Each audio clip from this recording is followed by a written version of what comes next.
दिनै खालामथावथाव जुदि परिबेस जायोबा खालामगोन आरो हारसिङै जोंहा शक्तिशालिखा दा जोंहा लाफानांगौखौनो दरखारबो गैया दिनै प्रमद बर'आ नुदों भबिष्यतखौ दिनै खोमसि जाबाय बिथांमोनहा जिर' आउट जानो हासिगौ।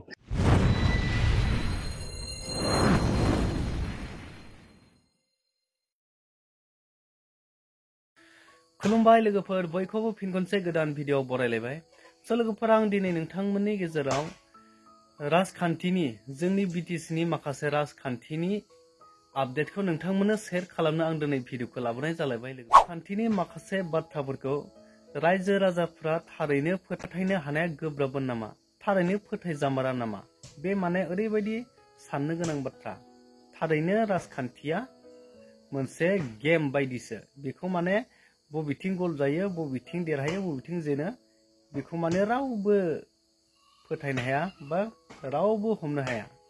दा दिनै नोंथांमोना नुनो मोनदों माखासे मोखां बिजाबनि गेजेरजों सोरबाया गोरोबनायखौ लुबैदों बा सोरबाया गोरोबनायखौ लुबैयाखै। गोबां ससियेल मिडियानि गेजेरजों बा पलिटिक्सनि गेजेरजों जों गोबां माने सावरायलायनायखौ गोबां गोसारनायखौ नुदों।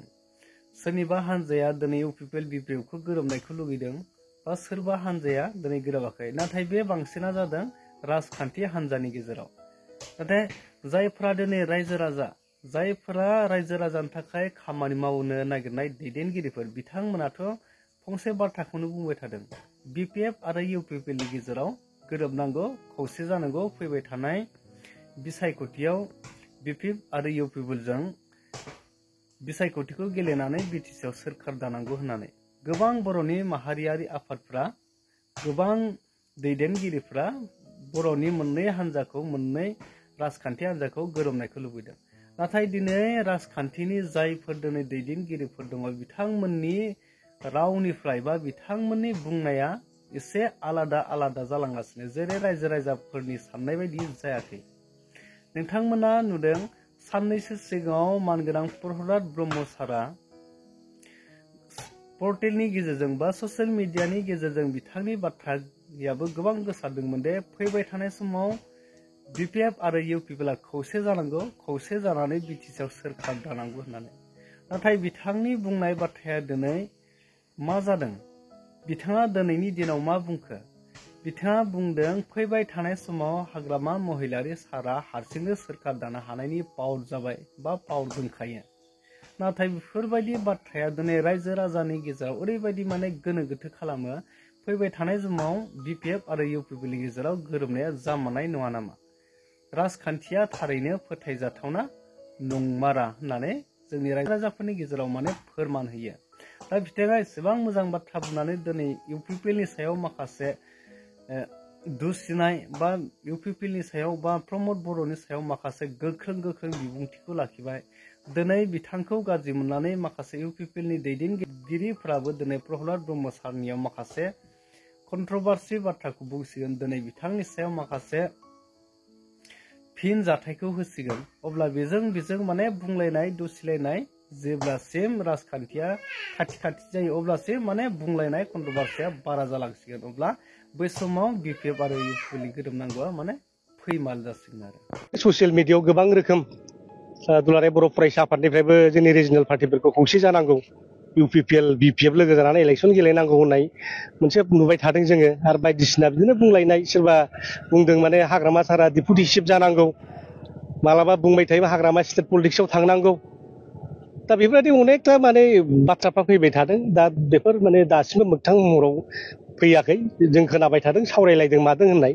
दा बेसेबांसिम साक्सेस खालामनो हायो बे दुलाराय बर' फरायसा आफादनि बिथांमोननि आखायाव थाहैगोन। दा जिखिनि हक दिनै जोंहा बिपिएफआ गाव हारसिंनो बे गोहो गोराखा। जोङो थांनाय एमपि इलेक्सनाव जेनदोंब्लाबो जों अलरेडि 25टा समस्थियाव देरहाना दंखायो। अलरेडि जोंना सरकारानो सोलिना दंखायो दा बुंजायो आरो माने। दा इलेक्सन फैब्लानो रायजो राजाफ्रा जोंनो भट होगोन, देरहाहोगोन। बिटिसिआव 2025आव हाग्रामा महिलारि दैदेननायाव सरकार दागोन, बे रोखाखा। दा बेखौ नुनानैनो माखासे राजनितिक दलफ्रा दिनै बिपिएफजों लोगो नांनानै दिनै माने सासनाव थाफानो दिनै सेस्था खालामदों। ओरै नङा ओरैहाय दिनै बेखौ नुनो मोनदों। दिनै कंग्रेसनिफ्रायबो प्रप'जाल फैदों, जिएसपिनिफ्राय प्रप'जाल फैदों, अना बर'निफ्राय प्रप'जाल फैदों, बिजेपिनिफ्रायबो प्रप'जाला फैदों। दा बिनि सायाव जों बिजिरनानै नायगोन दिनै खालामथावथाव जुदि परिबेस जायोबा खालामगोन आरो हारसिङै जोंहा सक्तिशालिखा दा जोंहा लाफानांगौखौनो दरखारबो गैया दिनै प्रमद बर'आ नुदों भबिष्यतखौ दिनै खोमसि जाबाय बिथांमोनहाथ' जिर' आउट जानो हासिगौ गतिके दिनै प्रमदनि बर'नि जे लामा मोननैबो लामाया बेना खोमसि जानानै दङ बेराफारसे थांगोन दिनै नेशनेल पार्टिजों लोगो जानानै सरकार दादों सागराव आगान हैबाय गोलेरा मन'नो थांगासिनो दं बेखौ दिनै आरो नुबाय बेराफारसे बिटिआर सुक्तिखौ बिथाङा मोनसेबो मावफुंनो हायाखिसै दिनै बर' रायजो राजाफोरजों दिनै बिथाङा दुसि जासिगोन ओंखायनो दिनै अर फारसे आगान होगासिनो दङ गतिके बिथाङा नुबाय दिनै अरजों बारसोमलांनो ना खामथार जानो ना दैयाव बारसोमनानै गोलेरजों मन' जानो दा गतिके बिथाङा सानदों खोमा बे हाग्रामा महिला दैदेननाय बिपिएफ नि माने पार्टिजोंनो नांगाल मुथियाव हमफानानै बोरैबा जों मोनसे स्लिम लामाजों थांनो हायो नामा जाय मानसिया माने एक्सपिरियेन्स गोनां गोरों गोरा रायजोफ्रा जायखौ लुबैयो बेजोंनो साया लानानै गावनि बिपदखौ दिनै मुक्त खालामसै नामा हयथ' बिथाङा ब्लुप्रिन्ट खालामदों खोमा दा बेफोरबादि हयथ' गावनि खुगाजों ओंखाराखै सोरखौबा बुंनो थिनदों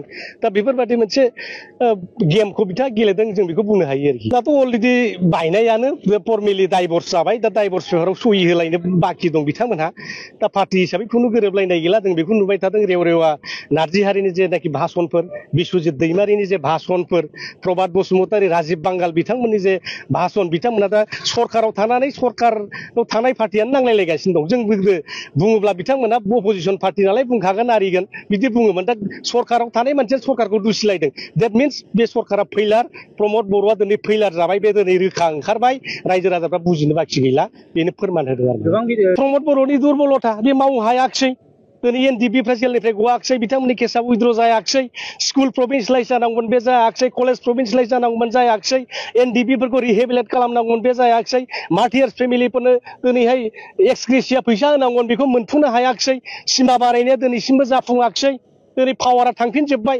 दिनै बेफोरखौ नुनानै दिनै रायजो राजाफ्रा थांनाय जे एमपि इलेक्सन बेवहाय जुदि इउपिपिएलआ हारसिङै गेलेनायमोनबा 2 लाखबो भट मोनामोन दा बिथांमोना बेखौ बुजिनानैनो दिनै बिजेपिआबो बिथांमोननि दुरबलताखौ नुनानैनो बे दुरबल पार्टिजों थानानै जेबो लाब जानाय नंला बेखौ साननानै दिनै बिसेट खालामदों आरो मालाय डाइभर्स होदों दा सक्तिशालिसिन पार्टि होनोबा बिपिएफआनो 2025आव नोंथांमोना नुगोन हाग्रामा महिलारिया सिफ जानो थांगासिनो दं हाग्रामा महिलारिनि नेतृत्वआवनो सरकारा जागोन 2026आव जोङो 15टा एमएलए देरहा होनानै बिटिसिआव 7 केबिनेट मन्त्रि लानानै बिटिसिखौ जों मर पावार खालामगोन बिटिसिआव थानाय रायजो राजाफोरनो हा हुनिफ्राय आराम्भ खालामनानै सेंग्रा सिख्लाफोरनो साख्रि होनाय इन्डास्ट्रि गायसननाय दिनै माखासे जेनाखि इनस्टिटिउसनफोर नांगौ बेखौ बानायनाय आरो जोंनि रायजो राजाफोरनि दुख सुख आइजोफोरखौ दिनै एम्पावारमेन्ट खालामनाय बे खामानिखौ जों सानसेनो सानसे दिनै मावफुंलांजोबगोन बेखौ दिनै रायजो राजाफोरनि जिथु प्रतिश्रुति जों थांनाय एमपि इलेक्सनाव दा बेबादिनो जों मावनानै रायजो राजाफोरखौ नोंथांमोना नुखाबाय बिथाङा मा बुंखो